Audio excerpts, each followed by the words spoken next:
اچھا ہبا، آپ یہ بتائیے کہ سکون انسان کو کب ملتا ہے اور کیسے مل سکتا ہے؟ آپ بتا سکتی ہیں، کچھ ڈیفائن کر سکتی ہیں کہ انسان سکون کیسے حاصل کرے؟ اگر انسان اپنی زندگی میں دیکھے کہ در حقیقت آپ کی کامیابی کیا ہے، تو سب سے پہلے خیال آتا ہے کامیاب ہونے کا. تو سب سے پہلی بات ہے کہ آپ کا گول کیا ہے، آپ جو کامیابی کے بارے میں سوچ رہے ہو وہ کس کی طرف سے، کیا وہ خیال نفس ہے یا وہ خیال رحمان ہے. جب آپ ان دونوں میں ڈفرینس کر لیتے ہیں تو بے شک کامیابی ملتی ہے.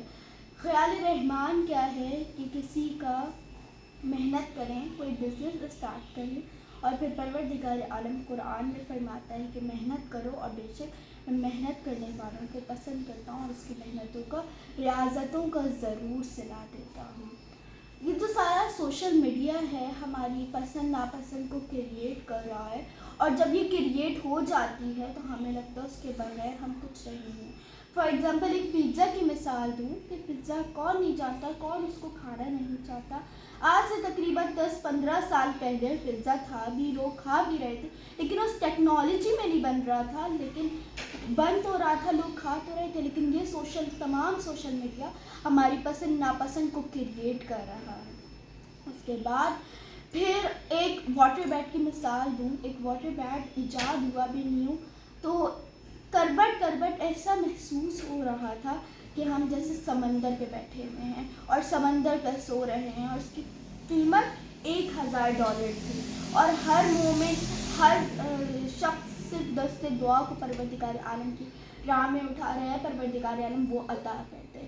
آیت اللہ عقیل الغروی کا بہت بہترین جملہ کہ انہوں نے کہا کہ جب پروردگار عالم کی بارگاہ میں ہاتھوں کو بلند کرو تو وہ بلند ہو، پستی میں نہ ہو. تو جب تک آپ یہ نہیں دیکھ رہے کہ آپ کس چیز کے پیچھے بھاگ رہے ہیں، پھر انسان اپنا سکون گوا دیتا ہے. بس رات دن اسی کی محنت میں، اسی کی طلب میں، اسی کی دعاؤں میں، اسی کے لیے محنت کر رہے ہیں، اسی کے لیے پیسے کما رہے ہیں. کیوں کہ کیا ہم جناب قمبر کو، جناب عیسیٰ میں تمار کو نہیں جان سکتے؟ وہی ہمارے تک انسان تھے، لیکن انہوں نے اطاعت امام میں کیا اپنی معرفت کی کون سی منزلت پہ وہ فائز تھے کہ مولا نے ان کا فیوچر بتا دیا، سکون میں ہے. اور پروردگار عالم قرآن میں فرماتا ہے کہ میں نے تمہارے فیوچر کو تم سے چھپا کے رکھا. کہیں اگر تمہارے پاس ساتھ فیوچر میں کچھ برا ہونے والا اور تمہیں پتہ چل جائے تو کہیں تم مجھ سے پہلے ہی نہ مر جاؤ. پروردگار عالم نے چھپا کے رکھا. لیکن جناب میسا میں تمار کو مولا علی علیہ السلام نے بتا دیا، لیکن پھر بھی کون سی اطاعت امام ہے، کون سی سکون ہے. عزیزان سوچنے کا مقام ہے. پھر دنیا نے ہمیں نظریہ دے دیا کہ بلینئر بن جاؤ، پیسہ لے لو، کسی مقام پہ پہنچ جاؤ، سکون مل جائے گا. جبکہ یہ نہیں ہے عزیزان من. پروردگار عالم نے سکون کبھی ایکسٹرنل چیزوں میں نہیں رکھا ہے، کبھی مال میں نہیں رکھا، کبھی اولاد میں نہیں رکھا، گاڑی میں نہیں رکھا، ماں باپ میں نہیں رکھا. سکون تیرے اندر ہے، سکون ابدی ہے. وقت یا تجھے کوئی چیز سکون دے سکتی ہے، لیکن اگر تجھے پرماننٹلی سکون چاہیے تو تو اپنے اندر دیکھ، یقیناً تجھے تیرے اندر سکون ملے گا. اور اس کے بعد سب سے پہلے ہمیں جو چاہیے سکون حاصل کرنے کے لیے وہ دیکھیں کہ ہمارا نفس کیا ہے. پروردگار عالم کا مقدمہ ہے کہ اپنے علم النفس کو پہچانو، جبھی تم کامیابی اور سکون تک پہنچ سکتے ہو. تو عزیزان من، بہترین جملہ، بہترین شخصیت جو ہے وہ قاسم سلیمانی، جو بالکل ان کا کنفرم ہے کہ وہ ایک دنیاوی سولجر بھی ہیں اور ایک امام زمانہ کے بھی سولجر ہیں. ان کی سوانح حیات پڑھی تو مجھے بڑا حیرت ہوئی کہ کیا فرماتے ہیں. کہتے ہیں نماز شب کی دعاؤں میں کہ پروردگار عالم مجھے معاف کر، یہ کیا ہے، یہ سکون ہے، یہ کیا ہے، یہ وہ ہے کہ انہوں نے اپنے علم النفس کو پہچان لیا.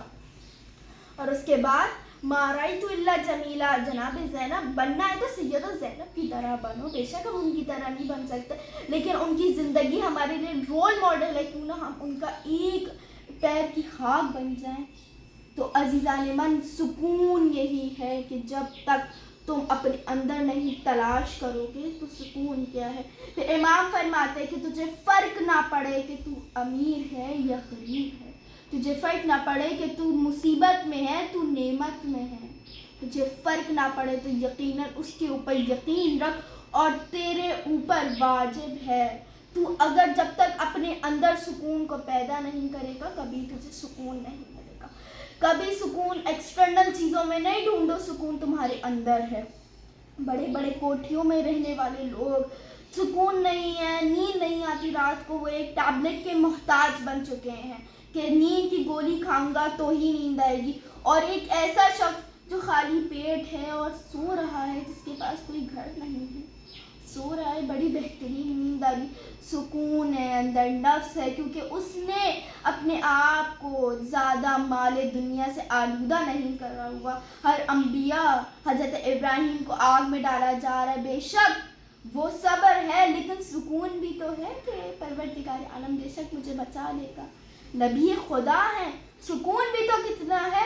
اور حضرت ایوب کا صبر بھی بہت زیادہ ہے لیکن سکون بھی تو دیکھیں کس منزلت پہ، کہ سکون ہے کہ کوئی مسئلہ نہیں ہے، پروردگار عالم نے مجھے مصیبت میں ڈالا ہے تو بے شک وہی پروردگار عالم نعمت بھی مجھے دے گا۔ پہلے مجھے کتنا سال نعمتوں میں رکھا پروردگار عالم، کوئی مجھ سے امتحان دیا ہے تو میں کیوں اس پروردگار عالم کا شکر ادا کر کے امتحان نہ دوں۔ اور پھر وہی بات کہ سکون تیرے اندر ہے، کبھی سکون پروردگار عالم نے تیرے اندر رکھا ہے، سکون ابدی ہے، کبھی پرماننٹلی سکون تیرے اندر ہے، کبھی کسی باہر چیز میں سکون نہیں ہے۔